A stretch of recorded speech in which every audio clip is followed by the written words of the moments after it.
of the reasons we were attracted to each other when we first met, even though we had so many differences, is that our histories had been really similar. Like growing up, we both had to really, really work for everything that we wanted.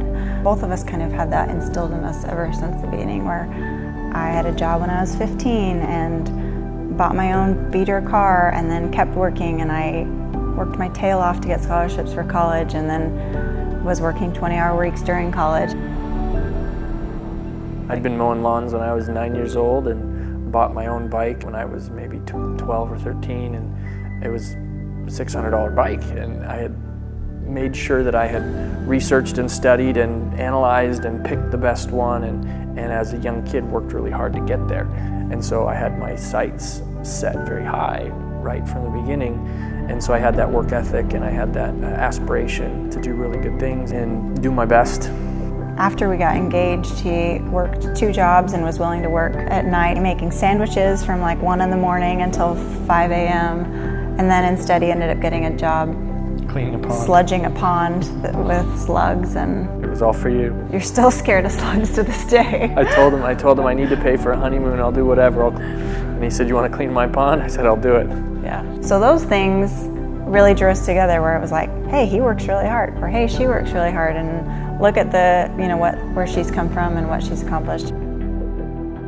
I knew I wanted to marry someone who had come from a family that had a lot of structure, and I wanted someone to help me be a parent, and I wanted someone to help me be a good dad, and so I wanted someone who had those examples. I think that's the first thing he said about me, is like, I know she's going to be a good mom, and he's a really good dad, and so we complement each other there, even though we're super different. Since we've had our kids, we've been able to kind of give each other a break on the things that we thought were our weaknesses, because we see that it's just part of who we are, and it helps us love our kids because we've learned to love each other for it. We have all boys. Kessler is our 6-year-old, and he has recently started his own bracelet business with his older brother Easton, who's 7.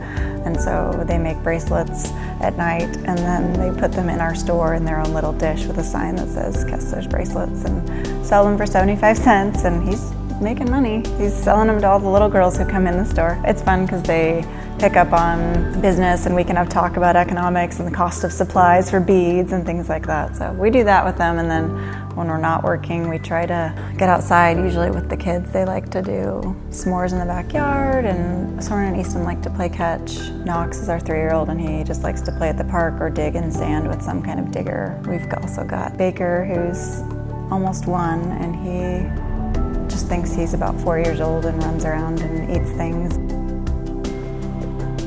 Right now, I think one of the fun things is when the kids come to our production building and they go dumpster diving for all the leather scraps, and they bring me this piece of leather that's all punched full of holes and is just the worst part of the leather, and they bring it and they say, Dad, can you make something out of this for me? And I think, oh yeah, I can totally make something out of it for you. And so I go and rivet something together, or glue or stitch or something. And their excitement to be involved in what we're doing, I think, is really fun to watch.